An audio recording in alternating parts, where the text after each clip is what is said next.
All right, y'all. Look out, watch out. It's Keep Up with Still Been Saying. And me, Robert Mercado. All right. If you want the intros, you're going to have to watch the episode before. We'll be premiering that very soon. Let's get into it. Our first topic this week on the Keep Up podcast is what the fuck is happening. And that is where the top news stories come about and we try to give our 2 fucking cents on it. You ready, Robert? I am opening our Miro up right now so we can dive Right. into. He's showing our production behind the scenes. That's okay. That's okay. Oh yeah, Right.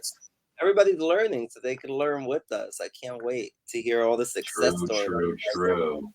And leave comments, share your success stories. Okay. Have Well, more help later. All right, I'm ready. True. Sure, they all want that. I'm sure they all want that. Okay, so right now there's a RICO case going on, and where the fake electors in the Georgia case, this has to do with the orange guy. He's facing over 90 felonies, to be honest. But right now, for the Georgia RICO case, he is facing 13 felony charges, all related to his attempt to overturn the 2020 election results in the state. The charges include a violation of the Georgia RICO Act, a solicitation of violation of oath by the public officer, conspiracy to commit false statements and writing and others. And so, in order to save his Fannie, he went after Fannie Willis. She is the DA. She had a relationship with the special prosecutor, and so now a judge said that she can continue with the case as long as she either breaks up with the boyfriend, and if she wanted to not be on the case, she has to take herself off completely as the DA. I know, Robert. I know you don't. I don't like talking about Trump either. I used to work in the news, and it was. I used to advocate in the newsroom every time, like when we were pitching stories. I'm like, guys, this gets this guy elected talking about him so much. But what do you feel? Do you feel like one of our candidates are going to jail? No, nobody's going to jail. Nobody ever goes to jail. So no, not in this case either. Do you think not excluding pretend it's not even the Don, pretend it's not Teflon Don. Do you think it's right that they're coming after Fannie Willis and her personal business? It feels like she's on trial and not him. I think when it comes to the justice system, there are areas that are they're pretty cut and dry where it's supposed to be. If there's conflict of interest, it should be named ahead of time. And if it is a real conflict of interest, and it seems like it is because the judges ruled the way he has, then so be it. Then she has been found that she has a real conflict of interest and she can't possibly do her job right. So yeah, either you step down and let someone else prosecute or investigate, or you get a new boyfriend. Seems fair. True. So she, I guess, this was a match made in heaven because she did not want to step aside on this case. She wants to go after him, just like Jack Dempsey, just like Letitia James in New York. There's a bunch of trials going on. The only thing I could say on this is I feel bad for her a little bit. I of course don't feel bad for him, but I feel bad for her because again, she's not on trial. He is. But if we were in the same predicament, you gotta cross your T's, you gotta dot your I's. If we're going to go down, like you better come correct, basically. And Yep. So again, they don't really do that in the justice system with regular people, though. With regular people, that happens all the time. 97% of cases don't go to trial because the prosecutor and the defense, at least, not even just that, with this special prosecution, they're in cahoots all the time. They're always like having dinner. You see it in The Wire. You see it on other courtroom dramas. Hey, why don't you throw in 15 years and you can buy me lunch? You know what I'm saying? That shit happens all the time. And Clarence Thomas and the rest of them, Sotomayor, a bunch of them got caught with like getting incentives and SCOTUS. So you're right. You're right. This shit happens all the time. Money talks and bullshit walks. Yeah. All right. let's get onto some gossip. Let's get into some gossip. Right now, Beyonce's album release is coming soon. Beyonce Renaissance Act 2. What is the actual name? Cowboy Carter. Cowboy Carter. All right, you know a little bit more about this than me, so get into it, Robert.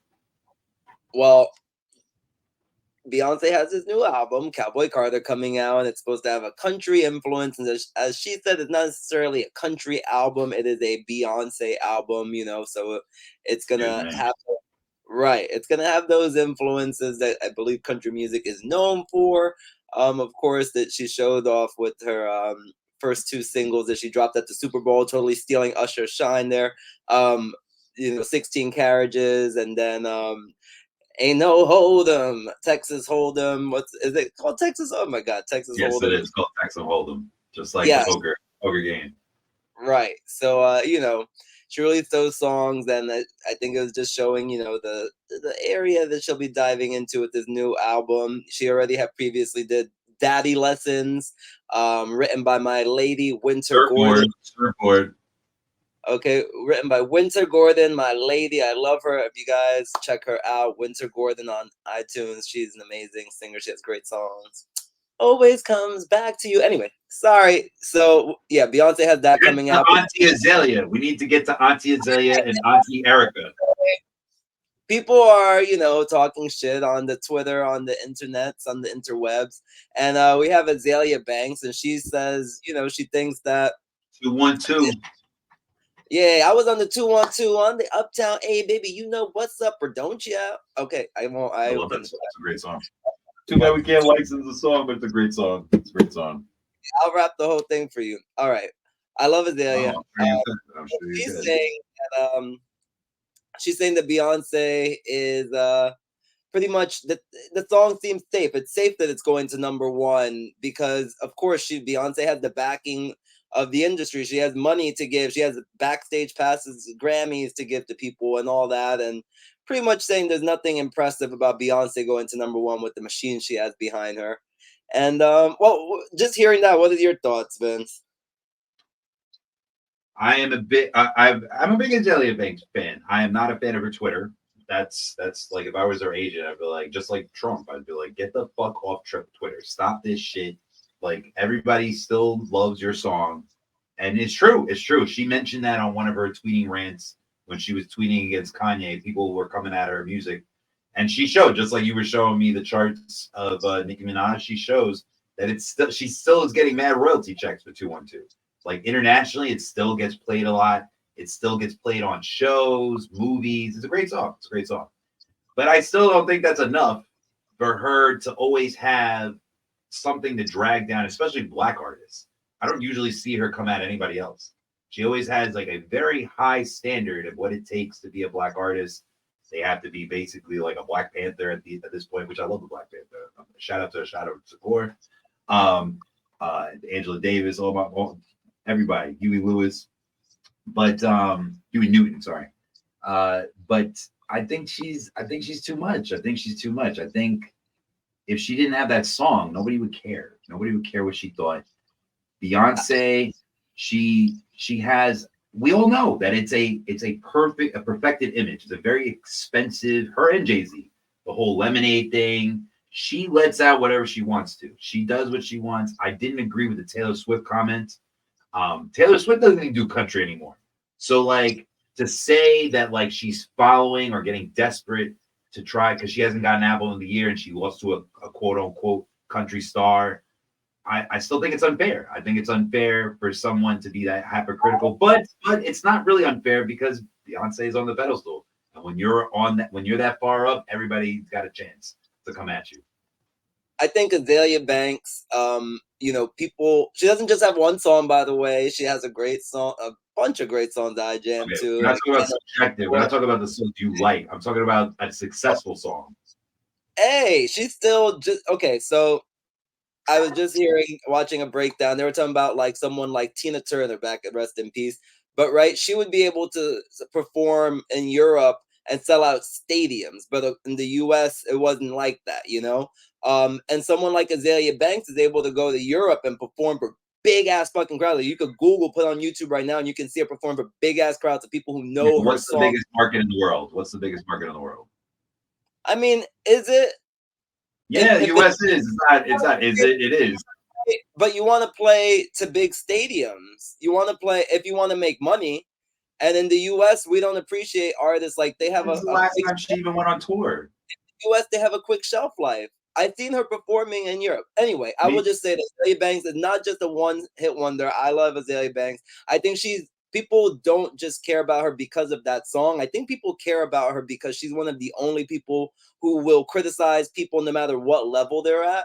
And that's very rare to see today, that someone of any notoriety will say something about people like Azalea, like about Beyonce, about Cardi B, about any of the big names, the Nicki Minaj's. She will talk about anybody and just air it out and let it be just something open for discussion. You know, she chats back with people and claps back with people if they come to incorrect with her. And so I think people appreciate what she has to say. Whether they always agree, they don't, but they all will clamor to see what the fuck she has to say. And I do too. I think she has a voice that's very strong and opinionated, and she's seen the industry inside and out. So I trust her. She has all her rants going on with Elon Musk and all that. She's not just talking about pop culture bullshit. She criticizes all sides of the spectrum. She's got a lot to say about, I know, Margaret Taylor Greene and all that. And it's like she has something to say about everybody. And I appreciate someone who's vocal in this society where, like, even us doing this podcast, we don't know what I personally, as an actor and filmmaker, I don't know what the hell I can talk about because people are ready to cancel you no matter what you think. Everybody has something to say. So it's a bit refreshing to have someone like Azalea Banks out there who will say what the fuck she's got to say, no fucks given, because she's not she's incancelable, you know. So you can't get canceled if you stay canceled. this is true, but I love. I don't get me wrong. I love Lin Manuel. I love all his stuff. Miranda. And you said that he signed the shirt. It looks like he fucking nutted on your shirt. What is that? Okay, is that our segue to talk about the quiet? It looks like he looks like he took a whole load on your shirt. He's like, here, I'm gonna sign. You see where you go? This is not. We're not doing that this season. This season does not have. This is a fire hydrant. Okay, this is bringing you the heights, bringing you walking Is it around. Lin Manuel Miranda's fire hydrant? Is it his hose? His You could personal probably hose? J-Lo in the Bronx running through the sprinkler, getting wet with Mhm. her people, and just chilling out. Like, this is when she was a crazy young girl, you know, and she knows Okay, about the fire okay. All hydrant. right, all right, all right. And then, Yeah, no need to put out that fire. okay. A little bit more on this. She said like the Dixie Chick, Shakira, Lady Gaga, all artists that are like 10 times better. Like Beyonce is in this conversation. Azalea's not, but neither are we. So whatever. So I guess you're right. I guess like, and she is, but I wouldn't have saw it without you. But then when I looked on Google News, she was one of the first ones, including, we're gonna disagree on this one, Erica Badu. Lead us on that one. Lead us on Erica Badu giving her opinion on fashion when it comes to And the house of Darion. And segueing off of that, Beyonce did. There are speculations that Beyonce will be collaborating with anybody from Lady Gaga to even Taylor Swift, possibly a surprise. Oh, Yeah, on this and she album. already But did a great collab with Gaga. Video phone, one great song. thing that Azealia Banks did say was that, why aren't you giving this platform and sharing it with your fellow Black artists who already were in the field for a really long time in country music? And even myself, we talk about it in another segment. You'll probably see in another episode. They'll get shared eventually. But there's artists like Tanner Adele, Raina Roberts, Jimmy Allen, and who is it? I gotta get this name right. Anyway, I did tweet about this, so go check out that tweet. Robert got the world. But like, yeah, there's some people that, like, she doesn't give a platform to them. Then do I really want it? Like, I don't know. I do. I don't even listen to Lady Gaga anymore, and so I'm like, you're gonna do a song with Lady Gaga for this country album? I But don't know. Robert, she doesn't even need to do that. These artists are already getting more spins just because Beyonce's doing country. Like without even mentioning them, I didn't even know Lady about those Gaga needs people. it. No. I'm talking about Tanner Adele. I'm talking about Bailey. I'm talking about these But black country stars. why is she doing collaborations with Lady Gaga and Taylor Swift, who are so fucking rich they don't need Beyonce at all? She Because doesn't need. that's the status she's on. She's an A-lister. None of the people we mentioned are A-listers yet. If she did one with Chris Stapleton, that's on her level right now. If she did one with Leanne Rhymes, Willie Jones and Jimmy Allen, who someone tweeted that, well, he has his own issues, sexual assault or something. she's just never been like that, though. Why are we trying to make Beyonce into something she's never been like? Okay, Drake, for instance. What is she giving back? Is she gonna give back? Is she gonna give back? She has foundations, charities. Why she have to do it within music? So, man. I love Beyonce. Coming from the person who, as a fan of somebody, Lotto, I like who like it's almost all the rap stars in the industry that she comes after Nicki Minaj. You are so if Beyonce doesn't do a song with a young artist, she's not giving back. I think that you're coming into a field, country music, black country music, right? Artists who are black artists that are in the country music realm, and that is what Beyonce's getting recognition for right now, right? That she's the first black artist to achieve a number one, a female to achieve a number one with a country song, right? So if you're coming into that world where there was people who were trying to be that, trying to get to that level, and they already exist, and you don't help them at all, like it feels stale, and it's the same thing. It's the same criticism that Christina Aguilera, right? She just won all these Latin Grammys a year or two ago for her Aguilera album, but she was smart in the marketing where she did a song, her first song, "Pa las muchachas." It was all the hot Spanish girls of the day because you do have she to. Was trying to cross over. She did that in the beginning. She was in her early 20s and she got a Latin Grammy. That's totally different. She knows today's market. They look at you and they say, "Ay, but she doesn't even speak Spanish." So people side eye you. So she was trying to get relevancy and try to make sure she didn't. You have to come correct. And I think Beyonce, she's a very classy woman, a true class act. And I feel like it's not coming correct if you neglect all those other artists. It's just not, because they're already here. How are you neglecting them if you're just so she has to become something different? Again, she's never done that. She's never put young artists on, except for if they're on her label, like Holly and Chloe. That's it. That's the only ones I can think of. They're young artists. Yes, yes, that's what A&R does. Like they don't have to. So it's like when I used to talk political. Ross introduced the Jacksons. She's not. She's better than that's not an archetype. That doesn't mean everybody has to do that. It doesn't mean that you're a bad person or a bad artist because you're not like socializing the game or you're doing charity. Person at all. Little Nas X's first song was with the fucking Hannah Montana's father. After that, how many black but the song was already hot. Black country stars has he done collabs with?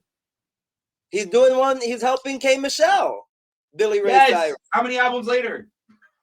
Did he do that in the first album or the second? How many is Beyonce helping out? I'm just saying, why are you holding her to that kind of standard? I'm not understanding. Because I I love Beyonce too. I don't need her to do it all though. We expect better from the ones we love, right? Than the ones we don't love. We don't know her. We don't know her like that. We don't know her like that. We just know her for making good music. She's been in the public realm for 3 like Azalea Banks. Point. Azalea Banks even came at her acting. I'm like, Azalea Banks, what have you been on? Like, what piece of content other than making your music and have Europeans listen to your shit? Like, where have you been that like you can comment on this stuff? So I think everybody can comment on anything. I think it's unfair. I think it's mostly people of color that we do this to. Obama was the same thing. Obama was like, "What are you doing for black people?" It's like, did you ask that about Reagan? What do you do for white people? Like, I don't understand. Like, so when we're minorities, not only do we have to be successful, we have to bring everybody with us. But it's not about what is she doing just for black artists, but it's like, what would she be doing for any country artist that's like up and coming? Because at this stage just by being Beyonce, just by saying I'm making a country album, it like I said, I didn't care until she started doing it, and then I was like, oh, let me look at these other artists. My presence is a present, kiss my ass. Listen, I love Kanye says, "My presence is a present, kiss my ass." I know, it's a great quote. Right. So it feels like that's what you're saying. That's what she's saying. But I Yes, don't that's how think big she is. That's how big she is. It trickles down. That's I how big think she she's is. gonna surprise us. You knew I about believe those artists, and I was and I say think she's again. gonna surprise us. And I believe in her, and I think she's gonna surprise us working with some other folks that we're not expecting, and folks that I'm rooting for her working with. I can They see look that. good. Tanner Riddell has a line in her song. True, true. But I'm like looking like Beyonce Beyonce is with the last on song. Sony Columbia. She can't afford to not sell records. Not that she can't afford it herself personally. No, but like, dude, this is Beyonce we're talking about. They don't take those type of risks. She's a machine. That's why she had 27 writers when she won her Grammy and stuff like that. It takes a lot to make that product. And to just be like, you know what? I'm at this status now. No, you gotta keep going. Like she's competing with Taylor Swift, she's competing with Gaga. Gaga's She's doing not albums with competing with anybody. Realistically, again. Beyonce is in a realm all of her own. She's not competing with anybody. Like she said, she doesn't have anything to prove, and that's why I She got think. outsold by Taylor Swift with the tour. That is her competition. But she She's doesn't not. feel in competition with her. They both showed up to each other's Did movie you ask premiere. her? Did you ask Bay? She said it herself. Beyonce said it herself. She has nothing to prove. That's why I'm saying I think it would be generous of spirit. That's when she's not talking to her managers and her record label. I think that's why I think she will surprise me because I'm rooting for I'm Beyonce down to with do that. that. I think she will surprise and work with other people. And that's why you got people taking shots at her, like Erica Badu saying that she's stealing her swag. She put up a about Beyonce coming out with these Right? the She's the beat third. She's break. the third Williams sister. It's like, I don't know. So people are just coming for Beyonce. I love Beyonce personally. I respect her artistry. I have every single album. I will get the next one. I will be learning all the lyrics just like always. You heard about the pre-order? You heard that it's the pre-order edition, the limited edition. She's naked and she has like a banner around her and she has a marijuana cigarette and she's like impersonating like the Statue of Liberty. It's a limited edition vinyl. I thought that was really Oh, cool. And I've never bought a vinyl before. I have a record player. I need to buy more, but I think I'm gonna buy that. I think that's really cool. That's that another sounds thing. I like country music. You're right. I will admit this. I never really was into black country. I'm not even gonna lie. Darius Rucker is like one of the only people that I listen to a little bit, and he didn't even do like too much country. He was doing a little bit of jazz. The guy from Hootie and the Blowfish, but Beyonce, I'm not gonna lie, she's the reason. She's the reason. I was like, damn. it's Just with her little cowboy hat, I'm like, wow, I don't really listen to that many black, and especially when they were giving her grief, like the country community. I was just like, what the fuck? Like we made this shit. Now I'm gonna like. Now I'm interested. Now I want. So just by her being associated, like even SEO, Beyonce, country, people get interested. People go, she's that yeah, fascinating, I see that all those people that I mentioned had major increases in their streaming. So I and get she didn't that, even shout yes, them out. She didn't even right. shout them out, and just by her doing it, I get that. She helped the algorithm. That's fine. That's all well and good. But I do think that she is a generous spirit, and I see she's very into her spirituality and she promotes, her all about the positivity. stage. And I think I can see her going forward and helping these people out I can see because that too. she benefited from people helping her out in her early career.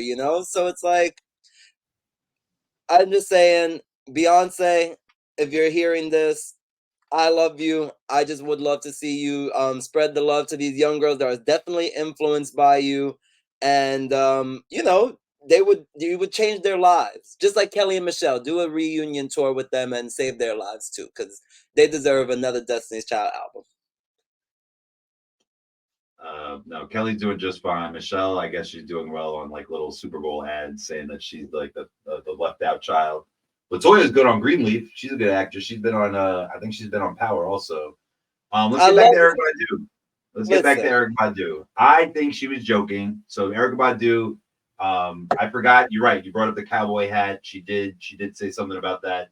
No, the Um, breathing. The so Erica Badu thinks that Beyonce is copying off her style, and Beyonce has many looks, many styles. We don't come after Sarah Jessica Parker if she wore some cornrows. I don't know how you can appropriate from another black person, but that doesn't make sense. I think she is an R&B 50 Cent troll. I think that Erica Badu is trying to get some eyeballs to her stuff, and so she goes.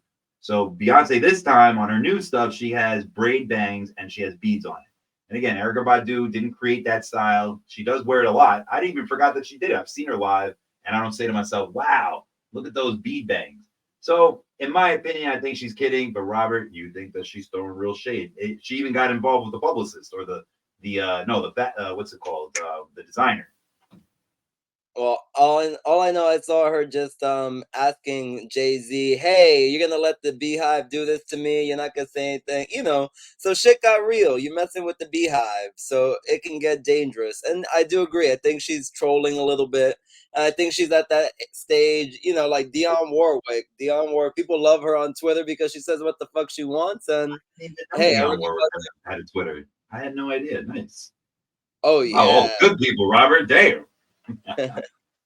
But yeah, so you know, Erica Badu, hey, she's iconic. She wants to say what the fuck she wants to say, and rightfully so. She paid her dues. But again, if Azalea Banks, who's a younger artist, can say whatever the hell she wants, why should Erica Badu hold back?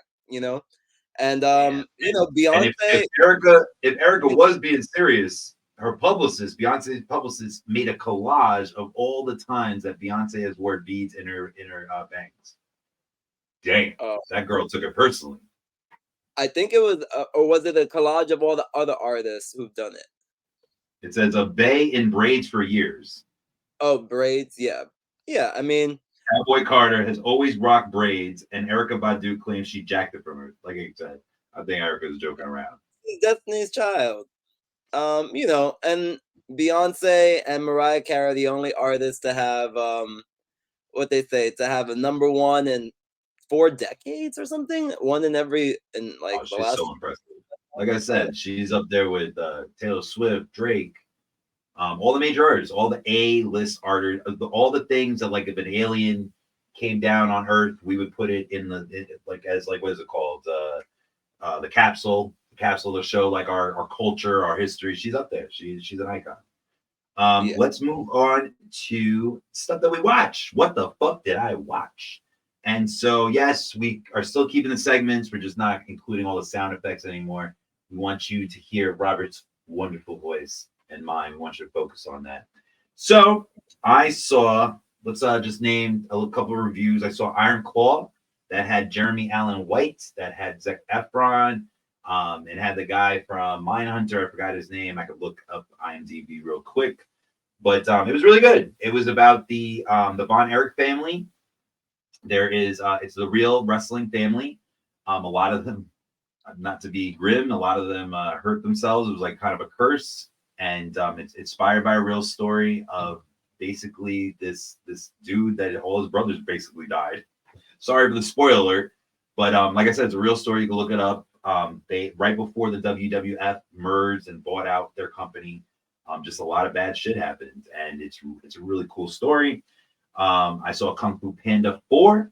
I enjoy it. I'm not usually the biggest cartoon guy, but I love Jack Black. I love the "Hit Me Baby One More Time" rendition that he did. The cover on that was really funny. He even did it in the end credits. Hilarious. Spoiler alert: there is no Angelina Jolie in the movie, but Aquafina is the new lead female in it, and she is awesome. But you know me, I'm very biased towards queens. So, but she's really cool. She's like a thief in it. It's really dope. Oh, and Viola Davis. Viola Davis is the villain in it. She's like a chameleon. It's really cool. Good movie. Have you seen the other Kung Fu Pandas, Robert, or this one? I've seen the Kung Fu Pandas, and I'm sad to hear Angelina Jolie's. I was thinking about her character. I was looking at the poster. I was like, "Oh, is that leopard in there?" And you just reminded me, David, that was Angelina. That's different. That's the guy Oh Ian McShane. That's the bad guy from the last no, one. no, isn't there like a female? Was it who was? She is. She is. She's Okay, similar. That's why I got confused too. Even when I saw it, I was like, "Isn't that supposed to be Angelina Jolie?" It's the guy. It's the bad guy. He's a dude. He's from Deadwood, and he's from like a bunch of other shit. Oh, yes. he was in fucking what's that movie? John Wick. He's in John Wick. He's the guy. He's the intercontinental concierge. Oh no, not Okay. even concierge. That's the black guy from The Wire. Not him. He's the one that owns the Intercontinental Hotel. That's Okay. Ian I was just McShane. looking for her character. I was like, where the hell is that? I just remembered I always like the girl characters, you know. I'm Oh, gay. Surprise. okay. And Well, so I always love the girl. surprise, I was just looking for surprise, Angelina. surprise. Okay, and I was like, I didn't see her, but anyway, I do like the other films, so I'm glad to hear that it's doing so well. I saw that they did a little teaser that was that teased that Dune, you know, so they're trying to get a little Barbenheimer action, like you watching Dune too, Yeah. and now you know, it's like that what do they call that? Like kind of reverse broadcasting or something, like it's like something else you have for one audience, but then this is for a whole nother audience and we can both make money, you know. Um so that's great. Hey, I'm glad Kung Fu Panda's doing so well. Cross And collaboration. no, not cross collaboration. It's like when you do It marketing that's is. based off It the is. idea. That franchise. Oh yeah, sure. But yeah, I think that's great. And Iron Claw, you know, I saw that they got snubbed for they didn't get any award nominations, and from what I understand, it's Zac Efron's you know, performance It of was his good enough. career. It was, you know, performance of Wow. his career. Damn. You know, so Um, I think he did better on that Netflix movie. I think it was Netflix, the Ted Bundy. But I do. This was a very strong performance. I'm not gonna lie, it was a very strong performance, and I could see him getting nominated. I don't see in the field that just happened right now, like the people, Paul Giamatti, Cillian Murphy, all those guys, Leo. I don't see him. Yeah, so I don't think he really got snubbed. What I did read though is that it didn't make it in time. I don't think it made the cut for the time mm, period for it to be nominated, like for the screeners. That's what I thought okay, happened. But if it was snubbed, like for real, it did deserve it. It was a quality story. It was very good. And Kung Fu okay. Panda was dope. I just saw Sigmund Freud's last session last night. It was very good. That was starring Anthony Hopkins. I forgot my man's name, so I gotta have this all ready, man. Why am I not doing that? So let's do Freud's last session, and And that yeah, was my man. That was my man Anthony Hopkins. Why isn't that coming up? There we go. And Matthew, I think he's from The Crown. So that's Matt Brown is the director. We got Anthony Hopkins, who plays Sigmund Freud, Matthew Good, who plays C.S. Lewis, the author of The Chronicles of Narnia, and Lisa Fraze, I forgot where she's from, but she plays Anna Freud, the daughter, who came up with, so Sigmund Freud is the one who came up with psychoanalysis. He's the one where today's modern therapy, he's the inventor of that. His daughter is the inventor of child psychoanalysis. Not a lot of people know that. I didn't know that until the movie, actually. So in yeah. this movie, it's based off a play where his last session, where he has it in like a ledger or something like that, it insinuates that it's C.S. Lewis, but you don't know for sure. And so I guess the playwright pretended like they had an actual session, because at the time it was World War II. World War II just happened. They're sending down the bombs in London and Vienna, all that stuff. You see a lot of Nazi stuff in the beginning. C.S. Lewis, it was controversial because he was an atheist for such a long time, and he went to Christianity, he converted to Christianity. So people think that he went there to debate that with Freud, and Freud died like 3 weeks later. So it was literally his last session. Very good movie. Have you ever seen the Chronicles of Narnia, Robert? Yes, I have. I'm familiar. I know they have a lot of Christian iconography throughout They it. do. So They do. yeah, Aslan. yeah, yeah. They I do. did. They do.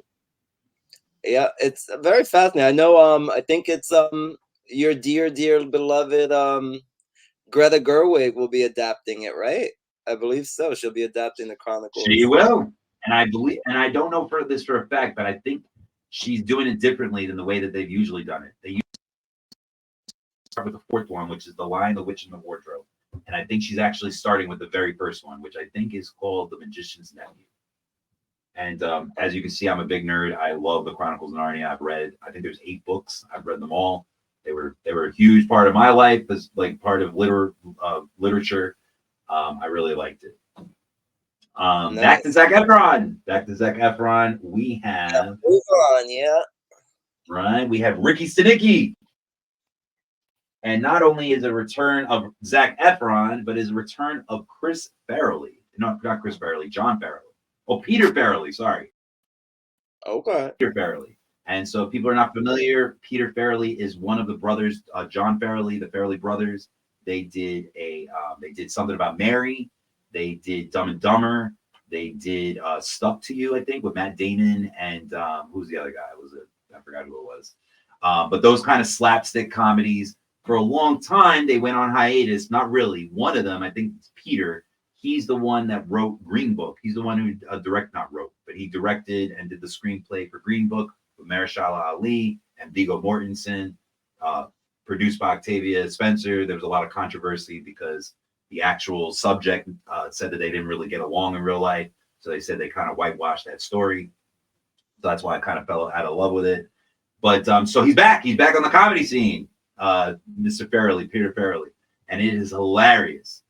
Zac Efron, John Cena, Andrew Santino, they when they were children, they got in trouble and they made up an imaginary friend.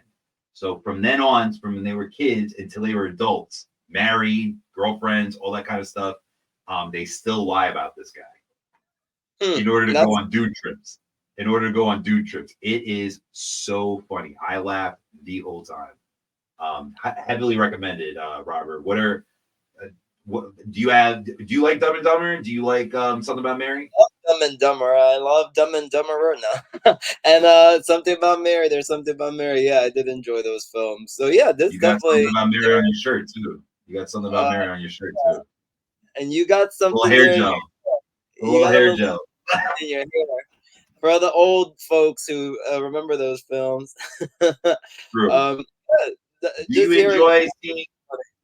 Sorry, go ahead, Robert. Just hearing about it sounds like all right. I could get into that.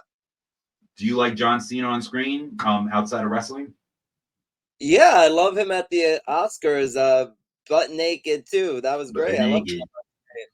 He was one of my gay awakenings. I knew I was gay looking at him. He was, oh man, I used to watch him on WWE. Man, Robert can see this. He could definitely see this. See that? I can see that all day. See that. No, I enjoy it too. I remember he started out in the action phase like The Rock, and I'm glad that he goes more comedy because, and that's another thing. Like you said, he's really good at making fun of himself. And yeah, I the show Peacemaker on Max that he started. Love that show. Yeah, it's really good. Do you want to taste it? Go James Gunn, one of my favorites. Right, yeah, I think it's a great show, and he was great in the Suicide Squad. So yes, he was. I enjoy John Cena. I appreciate anybody who's trying to delve into acting, and they put the work in to improve themselves. And I think he's definitely done that. I think he's gotten stronger the longer he's been around. All right, you were going to lead the way on this one. I did not. I failed my homework. But X-Men 97 just premiered on March 12th on Disney Plus. We talked about the controversy with the director and showrunner. He's done Moonlight. He's done all that kind of stuff. And we definitely want to touch on that real quick. But first, give us a review of the first season, please. Well, the first 2 episodes came out already. So, that's right. Yeah, the first 2 episodes came out already. I won't give any spoilers because I gotta respect my nerds out there. True. But yeah, the series each episode I felt like had some moments that almost were like tear jerkers where I really wasn't expecting that. It was quite moving, maybe really watching it as an adult, and I did feel like there was more adult themes with this go round, or at least the way it resonated with me as an adult now watching it. They touched on a lot of things that X-Men is known for, which is the idea that people are ostracized and people fear what they do not understand, and you can feel the correlation, I think, between being like gay, because the person who is the showrunner, Bo DeMeo, he is a queer black man, and he was running the show, and I can feel like they wanted it to speak to people who in society are shunned, and there's a whole conversation about that, right, where it's like, oh, are you really shunned? You have it better than us, and that's something that they talk about in the second episode, where it's like, oh, people know that when you have tolerance, it leads to the extermination of the other. And is that really true? It's a worthy conversation. People say that about social justice. They go, in order to get justice for someone else, you got to take justice from somebody else. Right. So I think it's really bringing X-Men into the conversation in a way that I wasn't expecting, and I think it shows Marvel's first X-Men project, RT, Rotten Tomatoes score, makes it the highest rated in the X-Men franchise, Doing very well. 24-year history. So this show is really well received. I think I was like, at first I was like, there's other shows, Wolverine and the X-Men Evolution. I was big fans of in comparison to X-Men 97. And I was like, I would love to have seen those. But now the sophistication level they brought to this show, I'm like all in. I'm like, whoa. Animation looks better too. Looks more clean. I miss the old animation still, but I've warmed up to it. I don't even know this anymore. It's a different thing. So I let it go. It's its own thing. The storylines are great as far as I'm concerned. The action sequences are next level. Like if these action sequences are just previews of what we can expect in the X-Men films, then count me all the way in. So I am nerding out. I can't wait to see how the show goes, how the season wraps up. I'm all about Jean Grey. Storm looks amazing. Storm, she doesn't stick around too long, but you'll find out. You'll see. I don't want to spoil. What? I thought you were respecting the nerd, man. Yo, spoiler alert! Spoiler alert! Spoiler alert! I'm fucking up. Damn, Robert. I have to say this, man. No, you had me believing about you respecting the spoiler. I was like. No, so now we know. There. Now we know. Stormy Storm Daniels. Now we know. Storm is there. It's okay. But... I'm interested. I'm not gonna lie. I like Gossip too. So I'm very interested to see how this plays out. I'm also interested because I do like Bo DeMaio. And I do enjoy him. I do enjoy him as a showrunner. I didn't get to see Moonlight, but everybody said it was amazing. It's Moon Knight. And I want him to continue working. That's why I'm interested. I don't really want people to drag his name through the mud and all that kind of stuff. But I do want to know. And if he was abusing people, I want to know about that too. Like I am not as deep into this industry as you are, but I don't want anybody to be abused, whether it's the set of what's it called, Transparent and Arrested Development, where Jeffrey Tambor, he was bullying everybody on set pretty much. Yeah, that happens a lot. And so whether you're a director, whether you come from any type of background, you shouldn't be doing that. So if that's not the case, I want somebody to clear his name so that he can start working on something dope, whether it's for DC, whether it's for another production company, another studio head. He's really talented. If not, I want to know who he's fucking with. So Bo, we got your eyes on. We got our eyes on you, bro. Yes, Bo. I'm here for you. Call me. Robert is here. So am I, though. But Robert could consensually help you out. Me, I can give you a nice hug. You sound like you need one, but you got a lot of money though. So who knows? Maybe you can hug me. All right, Robert, you are leading the way again. Your thespian ways. Where the fuck did you go? What'd you call me? Okay, yeah. So I've been performing. Let's be honest.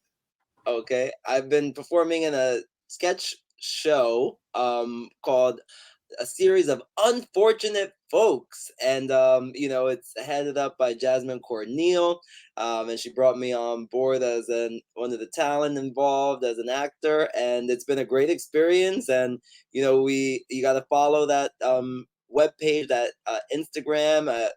Unfortunate Folks, Series of Unfortunate Folks, or follow me and you'll see that I'm promoting it all over the place. Or Jasmine Corneal, she's great, brilliant director and actor and writer, and it's been a great pleasure to be a part of it. Like the sketch show that we're doing is coming up March 30th and then April 7th. March 30th at Young Ethel's in Brooklyn, and then again in Brooklyn at the Brooklyn Comedy Club. It's about 9 to 10 sketches, and it's Jasmine v. Darius, and it's the writers are Jasmine, and then the other writer is Darius Lack, and it's just sketches written by each of them. So that's the theme, and you can choose who you think did better, but it's all friendly competition. You're better, Robert. I don't even need to watch. I am going to watch, but I don't need to watch. You're better. Thank you. I appreciate that. Oh, so pencil down, down. Robert's the best.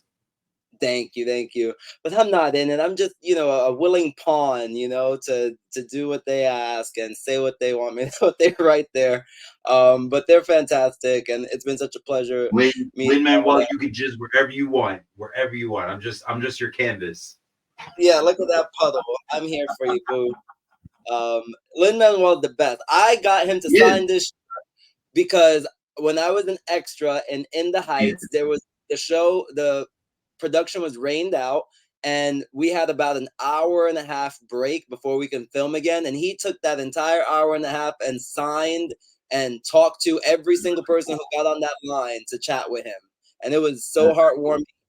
He spoke to every single person. I never seen anything like that on set. He's the man. I really like It him. was I so love Hamilton. I love what he did with the Mary Poppins sequel. He did a good job with that. He's done a few Pixar things. He's the man. He has a Moana. multi.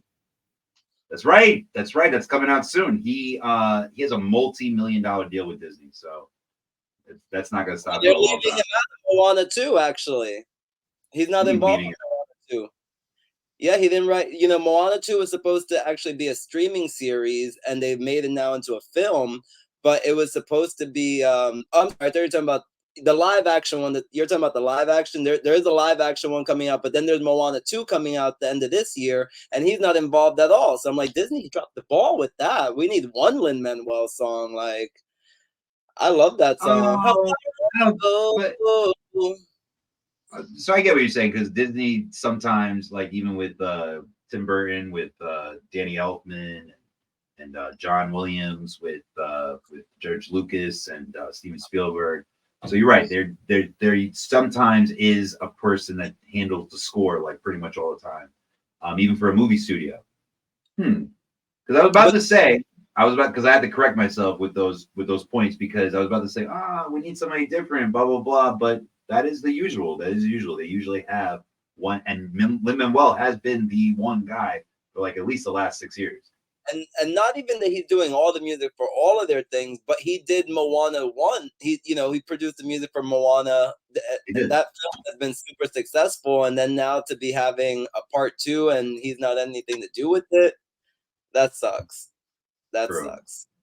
I So agree. that's Yeah, he does have the Midas touch. So if you do want something to be successful, but also I do believe in diversity, and not that he's not diverse. He's Puerto Rican. I meant like no, like have we had a bunch of female composers? Like I know that Disney had Tim Rice and Elton John for a long time. Like get some different people in there. Like Lin Manuel, you're the man. Like you said with Beyonce, like save some space. Bring up somebody else too. Come on, Lin. Come on, Lin. Where are the other young composers? I think Lin would. I just think it's okay. Yeah, you're willing to work with other people who are like, I don't want to say too much, but it's like you're willing to work with all these other people for years and years and years. But Lin Manuel, who help you make Moana what it is, all of a sudden you don't got the money to pay him. So I don't know. I would Fun find fact: the money never and seen get him. Moana. Moana Fun is fact: amazing. I know I've seen like bits and Fly pieces. in I the know. sky with me, it I calls know. me. Oh yeah, I do know. I know that song. I know that song. I've heard that song, and that does sound like Lin Manuel. God damn, that does sound like his style. I know that the character that Rock played, it was the first time that they actually like molded a character actor's celebrity and like made that character for him. I know that was like the first time they did that. I do need to see the whole thing. I've never seen the whole thing of Lilo and Stitch. It took me over a decade to watch Finding Nemo. Like everybody used to like call me the turtle from that shit, and I'm like, and finally I was on the plane, and I was like, sure, why not? And I was like, damn, fuck you guys, man. I know I like weed, but like, damn, I'm a stoner turtle now. I'm a stoner fucking turtle. Fuck that shit. Hey, you said it. Not me. But I think Good. yeah, man. So yeah, series of unfortunate folks to that man. That's wonderful. Go check that out, please. Come see us. We appreciate your support. That's where the fuck I've been. That's where the fuck I'm going to be. So come check us out. That's right. You got to outclap me. I'll be in the audience too. Come join us. Come join us. All right. The last segment of this episode. What the fuck did we say? And Robert brought up a good topic. It is loneliness is more dangerous than being obese. Where did you get this from? Where's the source, Robert? Before we cancel ourselves with all the fucking lonely cat ladies out there and all these obese motherfuckers. Okay. Loneliness may be the worst thing for the health of older adults. Researchers from the What's the Regents source? What's the Institute. source? Where's it from? Where's this Oh, from first? this is on studyfinds.org. Studyfinds.org. Okay, very credible. Keep going. Of Um, well, the researchers from the Regent Street Institute and Indiana University School of Medicine found that loneliness, which has emerged as a major biosocial biosocial stressor, is worse for older people than alcoholism, obesity, and smoking, up And to literacy. 15 cigarettes a day. Sorry, yeah, I kept feeling like it was gonna be a different word. My mind kept seeing a different word each time. This study, published in the Journal of American Geriatric Society, suggests that primary care clinicians could be at the forefront of addressing the silent epidemic. The findings, which come in the wake of the U.S. Surgeon General's call to action and address the findings on loneliness epidemic, highlight that 53% of older adults visiting primary care facilities report feeling lonely. And then just going into it, based on this literature and research, loneliness has influence on health and are quite significant and quite strong. So in the same way that we ask older adults, do you smoke or do you measure your blood sugar? The research is important, yeah, because it identifies and suggests that evidence for interventions are necessary for older adults in primary care who experience loneliness. And that's just some of it. But I think there's just some thoughts that just come to my mind automatically just hearing that.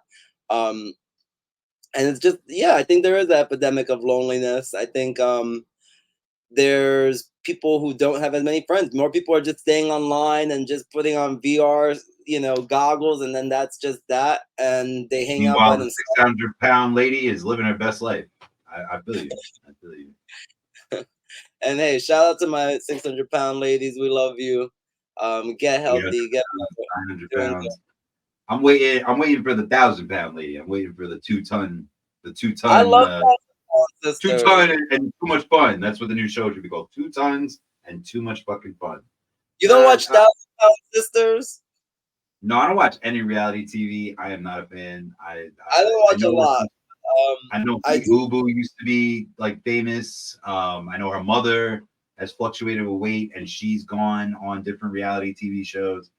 Um, just like Azalea Banks, I don't like to give too much, or the orange guy. I don't like to give too much praise. But the subject is cool. The subject is cool. I agree. I think that we over even myself when I was younger, I used to overhype and oversaturate myself with obese jokes, and it's just low hanging fruit. It's not, and I lost some friends. It's just not worth it. And so with loneliness, it leads to a bunch of stuff. It can even lead to obesity. So I think it's like the chicken and the egg. I think not everybody, just because you're not the typical beauty standard weight, that doesn't mean you're unhappy, and that doesn't even mean you're unhealthy either. Just like being obese is a clinical term. It's like a certain amount of like pounds over like your BMI or something like that. And not all BMIs are correct. Sometimes people are healthier in their just in their skin in general. Now, are you so there is morbidly obese, and that's different. That's what we were talking about, the 600-pound life. And that's subjective. Like I said, we've seen these shows and maybe they're hiding. Maybe like from the clips that I've seen, they look pretty happy. They get a lot of play from I was just men. bringing up 1,000 Pound Sisters because I love the show and I love my girl Oh, that's Tammy, them Amy, combined. Oh, and that's right. 1,000 pounds. I did hear that. yeah, and they're great. They're hilarious, and they are on a journey. Each of them on for weight loss, and they each have lost a significant amount of weight. And I'm really proud of them. I watch them and I root for them. I think they're awesome people.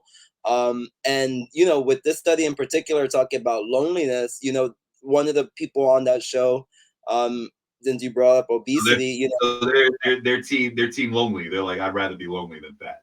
well, no, like Tammy, she's someone who dated throughout. Like, one of the stars, Amy, she's married and she's like significantly overweight, and but she's been on a weight loss journey. And she was a lot of the thing is when you're at that certain weight, you're trying to lose enough weight so you can get the gastric bypass surgery so you can finally slim down. And Tammy has now slimmed down. She looks awesome, and she's on her way to health because she had like a defibrillator, all that situation, whatever going on in her trachea, and she was not doing well. But she was also feeling like lonely.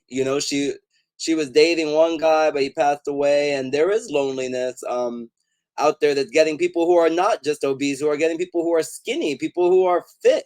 Yeah, It's just people lost a lot of especially with faith. dating apps, with these social media things where we're always trying to outdo each other. When like Yeah, most of this stuff isn't even real, what people present on their social feeds. yeah. Actually, on a relatable topic, what do you think about Oprah stepping down on Weight Watchers and making that? She made a new segment recently on ABC News, promoting Ozempic, the Yeah. diabetic drug. I mean, I think she has to keep it real. She knows that it's not like necessarily just like watching her food intake. If it's, she did something that's gonna slim her down automatically without necessarily a diet, then she should step down. And I think, I find Oprah to be someone of integrity. Like that's the best quality that we feel like we look for in Oprah. So, I would expect her to do what's right. And if she followed her heart and stepped down, that's great. She's a billionaire. She's not gonna walk away from money for no reason. She just didn't feel right with it. And she feels like there's other things more worth her time, more sincere. So, hey, power to her. True, true, true. All right, these are great topics, Robert. Thank you for our first. Not even our first. There's a few things that we've done. We're going to premiere another episode, but this is our first one on StreamYard. This is our first one where we're recording it. Soon we're gonna get to it. Yeah. And we will have some links for mental health included, in our True. posts and stuff like that, because loneliness is an epidemic, and no one should ever feel lonely. Please, consult uh, a psychologist, a therapist, whatever you need to do. Call That one of ain't the us. numbers. You know, we're not credible in that world, but please, get help if you're feeling lonely, if you're feeling sad. It's not the end. Don't give up. You got a lot to live for out there. So please, that's all I will say about that. I think we both can say Speaking of we've had which, our days of the soul, and it's worth it to go on. So please. we had a guest on here from the Crazy But True podcast last season. His name is TJ Cool Ass, and he brought a cool part of the segment over here once, and it was a mental health check. So, Robert, how you feeling, man? How you feeling mentally, man? Mental health check on my brother Robert. Thank you for asking. Thank you for Of asking. course, I of feel course. good. I feel like right now my brain is exactly doing the things. I've been giving myself grace. I feel like I haven't been beating myself up about, you know, sometimes inaction and feeling like, oh, I'm not doing enough or I could be doing more. I'm just trying to stay focused on what I am actually doing, where they say it's like people strive often, but they don't arrive. And I've been trying to be present enough to feel like I've arrived, I'm here, I'm present. I just got to be happy with where I am and, continue keeping my eye on the prize. Yeah. So, how about you, Vince? How are you feeling? I'm all right. I got a few things on the horizon. It's been a little rocky lately, but I'm enjoying the downtime. And Mexico would be great. Hopefully, we can do an episode out there. That'd be great. You're going If to the not, border. oh yes, I'm gonna meet Biden and Trump and who else is down there? My man You're building the Abbott. wall. Yeah, Governor Abbott. I'm gonna go meet Ted Cruz. We're gonna go put an extra 2 feet on the wall. Make sure they can't hop over. No, you got to put those little holes for people, man. Right, right. Like dig down like an episode of Weeds. Like have a little like fucking cartel tunnel that leads to the mayor of Mexico Yeah. City. We didn't Right. That probably know that. outdated some people. Sorry, I'm talking shit. Yeah, keep going. You Tell me talk more. shit. This is the perfect place to talk shit. This is the perfect place. No, I guess yeah. So I will be in Mexico. It is called Isla Mujeres. You have to take a ferry from Cancun. I've been to Cancun. I've been to Cozumel. I've been to Puerto Vallarta. I've been to Tijuana. I've been to Rosarito. I've been to Puerto Nuevo. And this is one of the only places I haven't. I've never been to the south either. I've never been to the south of Mexico either. So I've been to the East Coast, a bunch of those, and this is my first West Coast. No, sorry, the West. I've never been to the East, and I've never been to the South. So I'm looking forward to that. I need to cover all grounds. I need to become a dual citizen. Shout out to Gabrielle. I denied that he was. For some reason, I didn't think Mexico had dual citizenship. I was like, damn, we're all North American. Like, what the fucking point is that? But I was wrong. All good. Happy to be wrong. I love my Mexican people. I love my Trump Mexican taco bowls. Best in Atlantic City. Best in the Dannemora penitentiary system.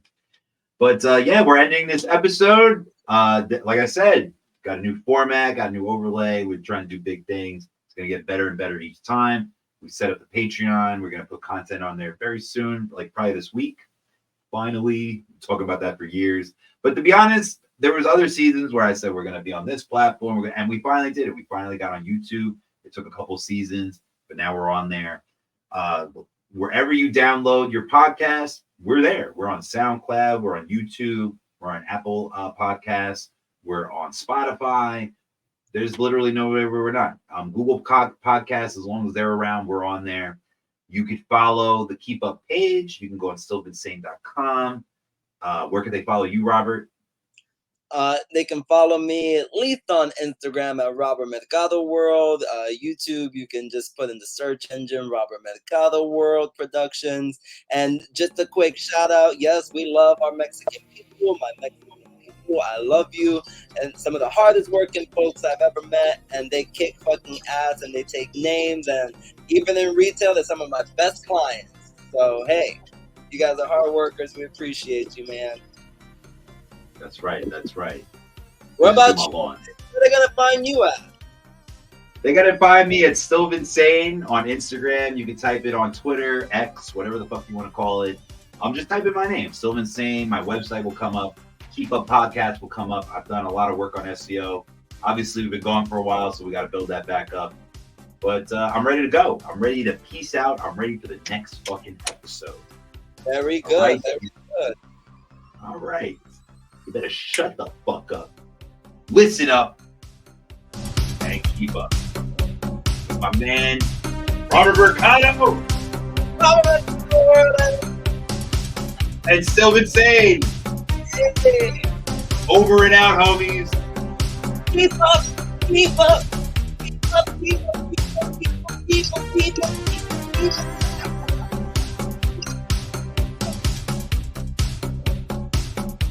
You love me more than